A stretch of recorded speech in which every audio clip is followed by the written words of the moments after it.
Je me suis arrêté mon livre en 1905 parce que je voulais peut-être le continuer en disant finalement la guerre de 39-45 et surtout la Première Guerre mondiale n'aurait pas eu lieu. Mais comme m'a dit mon directeur de collection, tu ne peux pas faire ça étant donné les monuments aux morts nombreux qu'il y a et les descendants des poilus de la guerre de 14 qui protesteraient juste titre. J'ai simplement dit dans ma conclusion qu'il était fort possible que dans une France dans une Europe protestante, ces deux conflits n'aient pas eu lieu.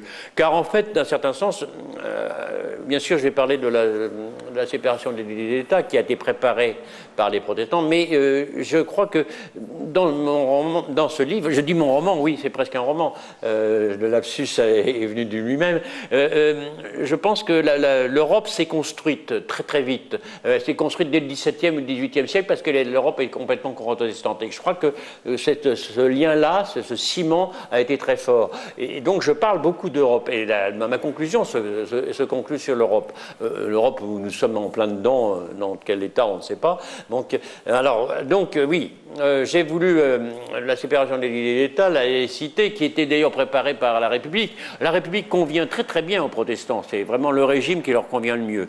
Même s'ils se sont très bien entendus avec Louis-Philippe, il faut faire cette petite parenthèse, Louis-Philippe, parce que Louis-Philippe a marié pratiquement tous ses enfants à des protestants ou des protestantes. Le duc d'Orléans, qui est mort en 1842, avait épousé une luthérienne, une Mecklembourg-Strelitz, ses fils avaient épousé des luthériennes, ses filles des protestants, enfin, bref, sa fille, oui, mariée à Salzbourg de Belgique, protestant d'origine, puis après se refaisant catholique, mais passer à autre chose.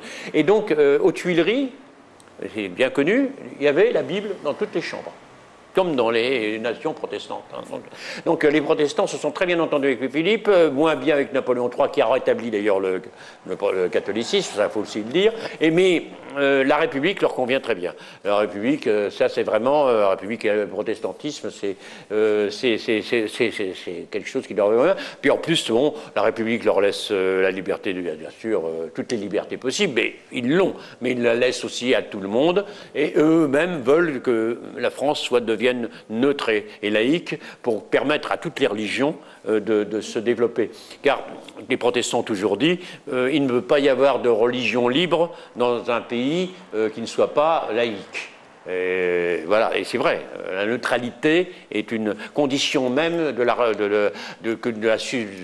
la survie d'une religion. Donc, quand on voit, par exemple, on nous a toujours parlé du petit Père Combe ou d'Aristide Briand qui a présenté au Parlement la séparation de l'Église et de l'État, mais en fait, on sait très bien qu'il y a un staff, un brain trust derrière tout cela, qui est dirigé par un certain Ferdinand Buisson, qui est absolument en majorité, même je crois, à l'unanimité protestante. Ce sont les protestants qui ont préparé la séparation de l'Église et de l'État et la laïcité que nous vivons actuellement, auquel d'ailleurs tiennent énormément de gens, y compris les catholiques. François Bayrou, qui se dit catholique allant à la messe tous les jours, dit lui-même que la laïcité est une chose très importante. C'est lui d'ailleurs qui a fait l'histoire du voile en particulier. Donc tout ça fait que je crois que terminer là-dessus, c'était une bonne fin.